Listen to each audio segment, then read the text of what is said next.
Big TV భక్తి సమాచారం WhatsApp ఛానల్లో జాయిన్ అవ్వండి. అన్ని విశేషాలు ఎప్పటికప్పుడు తెలుసుకోండి. అతను నిన్న రాత్రి కల్లో నాకు దేవుడు కనిపించి, ఈ చెట్టు కింద ఒక సాధువు ఉంటాడు, అతని వద్ద ఒక పెద్ద వజ్రం ఉందని చెప్పాడు అన్నాడు. సాధువో, ఆ వజ్రమా అన్నాడు. అప్పుడు అతను ఆ సాధువు దగ్గరికి వెళ్ళి, ఇంతకన్నా ఎంతో విలువైనది మీ లోపల మరేదో ఉండి ఉంటుంది, ఏమిటది అన్నాడు.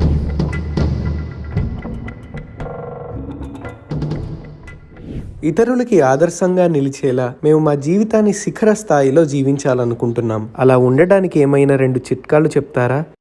శిఖరం అనగానే సహజంగానే మీరు పర్వతాన్ని అధిరోహించడం గురించే అనుకుంటారు. అంటే దాని అర్థం ఇతరులు చేయలేని దాన్ని మీరు చేయాలనుకోవడం. అలానే చేయనక్కర్లేదు. ఎందుకంటే శిఖరం అనేది బయట చేసే దాంట్లో ఉండదు, అది మీరు దాన్ని అనుభూతి చెందే విధానంలో ఉంటుంది. అవునా? కొందరు అతి చిన్న విషయాన్ని కూడా అత్యంత ప్రగాఢ అనుభూతితో చేస్తుండొచ్చు.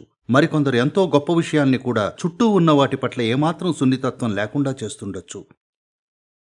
కాబట్టి ముఖ్యంగా మీరు కోరుకుంటున్నది ఏమిటంటే, మిమ్మల్ని మీరు ఒక జీవిగా చూడండి. ప్రస్తుతం మీకు సమాజంలో ఎన్నో అస్తిత్వాలు ఉండడం వల్ల వాటిలో మునిగిపోయి ఉండొచ్చు. కానీ నిజానికి మీరో జీవం. 3/4 మంది తామొక జీవం అన్న సంగతి మరణం ముంచుకునొచ్చినప్పుడే గుర్తిస్తారు. అప్పటిదాకా వారు ఇంకేదోగా ఉంటారు, రకరకాల గుర్తింపులతో ఉంటారు. లేదు, మీరు ఇక్కడ ఏ పని చేస్తున్నా సరే మీరు కేవలం ఒక ప్రాణి మాత్రమే. అవునా?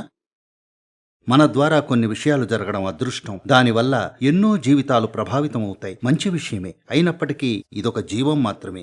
ఈ జీవం వీలైనంత ఉత్తమంగా పనిచేస్తేనే మిగతావన్నీ జరుగుతాయి. ఉత్తమంగా అంటే ఏమిటి అంటే, best possible way means what? వెళ్ళేటప్పుడు మీ అపార్ట్మెంట్ని తీసుకొని పోరన్న విషయం మీకు బాగా తెలుసు కదా. అంటే నా ఉద్దేశం, చనిపోయి వెళ్ళేటప్పుడు తీసుకుపోరుగా. మీరు చాలా చక్కటి అపార్ట్మెంట్లు కడతారని చెప్పారు. మీరు వాటిని తీసుకెళ్లలేరు. అవునా? మీ సొంత ఇంటిని కూడా మీరు తీసుకెళ్లలేరు. మీకు అది తెలుసు.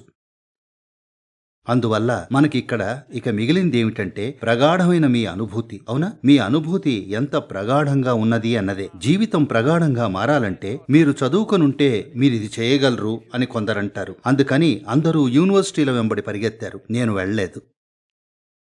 మరికొందరు డబ్బు ఉంటే అది సాధ్యపడుతుందని చెప్తారు. అందరూ దాని వెనుక పరిగెత్తారు. ఇంకొందరు పెళ్లి చేసుకుంటే అది జరుగుతుందని చెప్తారు. అందరూ పెళ్లిళ్లు చేసుకున్నారు. మరికొంతమంది పిల్లల్ని కంటే అది జరుగుతుందని చెప్తారు. అందరూ అదే చేశారు.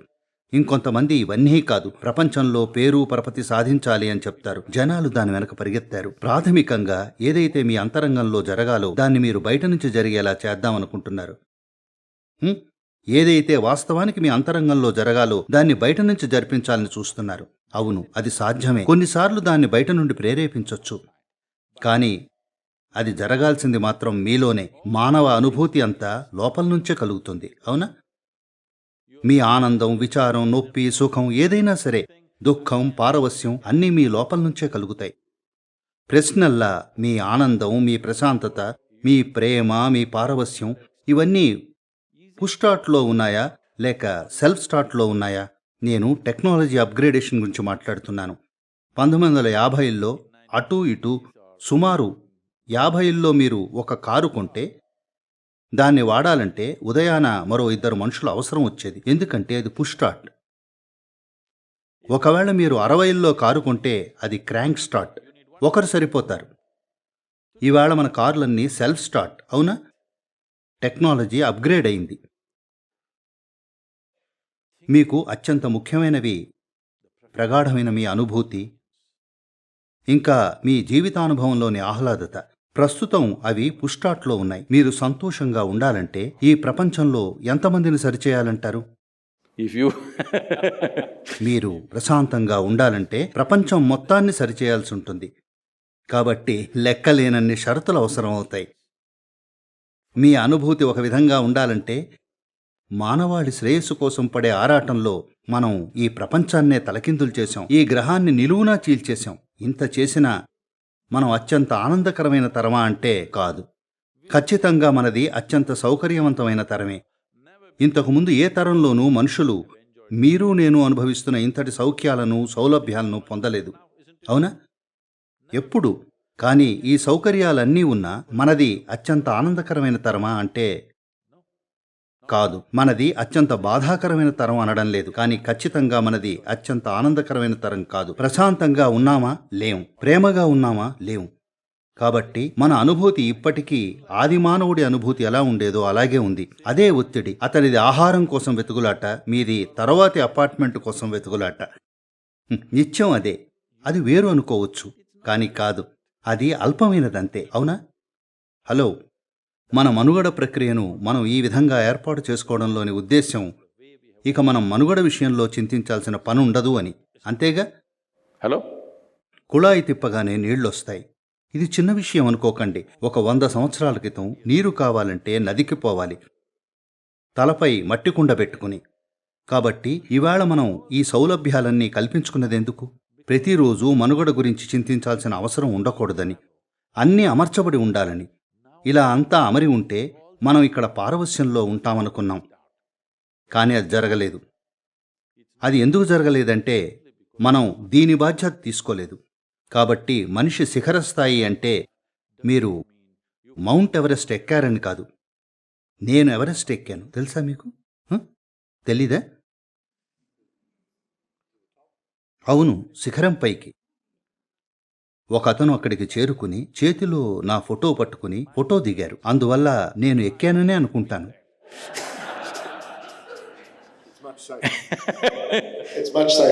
మరింత తెలివైన పని కూడా. ఎందుకంటే అక్కడికి వెళ్ళిన వ్యక్తి తన చేతుల్లో నా ఫోటో పట్టుకుని ఫోటో తీసుకుని కిందికొచ్చి నాతో, సద్గురు, మేము 12 మంది వెళ్ళాం, కేవలం 2 శిఖరం చేరుకున్నాం. నేను ఫోటో తీసుకుని కిందికొచ్చేశాను. మేము శిఖరంపై కేవలం 40 సెకండ్లు మాత్రమే ఉన్నాం. గాలులు బలంగా వీస్తుండడం వల్ల మేము కిందికి వచ్చేయాల్సి వచ్చింది. కేవలం 40 సెకండ్లే. చుట్టూ చూశాను, ఏమీ కనిపించలేదు. ఇప్పుడు కిందికి వచ్చాక నాకు అసలు ఎందుకు ఎక్కానా అనిపిస్తుంది అన్నాడు. తారాస్థాయి ప్రయాసను అనుభూతి చెందాలనేదే మీ తపన. మామూలు శారీరక శ్రమ కాదది. ఎవరెస్ట్ ఎక్కటం మామూలు శారీరక సవాలు కాదు. మీరు ఎక్కకూడదు అనటం లేదు. నేను అనేదేమిటంటే శిఖరం అనేది కేవలం మీ లోపల మాత్రమే జరుగుతుంది, అది మీ బయట జరగదు. కాబట్టి శిఖరం, అగాధం, అట్టడుగు అన్నీ మీ లోపలే కలుగుతాయి. ప్రజలు ఒక ఇంద్రభవనంలో కూర్చుని కూడా జీవితంలో అధమస్థితిలో ఉన్నట్టు కుంగిపోవచ్చు, అవునా కాదా? అది సాధ్యపడినప్పుడు అచ్చం అలాగే మీరు వీధిలో కూర్చునుండి కూడా శిఖరాన్ని ఉండొచ్చు. So similarly, if that is possible, you can sit on the street and be on the peak. నేను ఒక కథ చెప్పనా? ఒక సాధువు ఉండేవాడు. సాధువు అంటే ఓ భిక్షువు. భారతదేశంలో ఆధ్యాత్మికతే ప్రధాన వ్యాపకంగా ఉన్నవారుంటారు, తెలుసా? ప్రపంచంలో మరెక్కడా ఉండరు. ఉన్న కొద్దిమందే. ఇక్కడ చాలామంది ఉంటారు. అయితే ఈ సాధువు ఓ రాత్రి బస కోసం ఊరవతల ఉన్న ఓ చెట్టు కింద కూర్చునున్నాడు. మరో వ్యక్తి ఆ సాధువు దగ్గరకు వచ్చి, ఆ వజ్రం ఏది నాకివ్వండి అన్నాడు. సాధువు అతని వైపు చూసి, ఏ వజ్రం అన్నాడు. ఆ వ్యక్తి, నిన్న రాత్రి కల్లో నాకు దేవుడు కనిపించి ఈ చెట్టు కింద ఒక సాధువు ఉంటాడు, అతని వద్ద ఓ పెద్ద వజ్రం ఉంది, అడిగితే నీకిస్తాడని చెప్పాడు అన్నాడు. అప్పుడు సాధువు, ఓ ఆ వజ్రమా అని సంచిలో చెయ్యి పెట్టి మనిషి కపాలమంతటి సైజు వజ్రాన్ని తీశాడు. ఇంత పెద్దది తీసి అతనికిచ్చాడు. అతను ఆ వజ్రాన్ని తీసుకుని తన చొక్కాలో దాచుకుని ఇంటికి పరిగెత్తాడు. ఇంటికెళ్లే దారిలో అతను, ఆ విషయం ఎవరికి చెప్పాలి, ఎవరికి చెప్పకూడదు, ఎవరికైనా తెలిస్తే వారు నన్ను చంపి ఈ వజ్రాన్ని దోచుకుంటారు అని సతమతమవుతూ ఉన్నాడు. ఇంటికి వెళ్లేసరికి అతనికి విపరీతమైన భయం పుట్టుకొచ్చింది. ఇంటికెళ్ళి అతని భార్య వైపు చూసి, అమ్మో, నా భార్య ఏ రహస్యం దాచుకోలేదు, చెప్పకూడదు అనుకున్నాడు. తర్వాత నేరుగా మంచం దగ్గరికెళ్ళి దిండు కింద పెట్టుకుని అలాగే పడుకున్నాడు. అతని భార్య వచ్చి, నిద్రపోతున్నారేమిటి, వచ్చి భోజనం చేయండి అంది. అతను, వద్దొద్దు, ఆకలిగా లేదులే అన్నాడు. అతనికి క్షణం పాటు కూడా వజ్రాన్ని వదలటం ఇష్టం లేదు. దాంతో భార్య అతనికి బాలేదేమో అనుకుని వెళ్ళిపోయింది. అతనికి ఆ రాత్రంతా నిద్ర పట్టలేదు. ఒకవైపు ఈ వజ్రాన్ని ఏం చేయాలా అన్న ఆందోళన, మరోవైపున దిండు కింద అంత పెద్దరాయి ఉంటే ఎవరికి నిద్ర పట్టదు. అతను రాత్రంతా మదన పడుతూనే ఉన్నాడు, ఏం చేయాలి అని. ఉదయం 4 గంటలయ్యేసరికి అతని చిరాకు తారాస్థాయికి చేరింది. అప్పుడు అతను తిరిగి సాధువు దగ్గరికెళ్ళి, నిన్న సాయంత్రం నేనొచ్చి మిమ్మల్ని వజ్రం ఇమ్మని అడిగాను.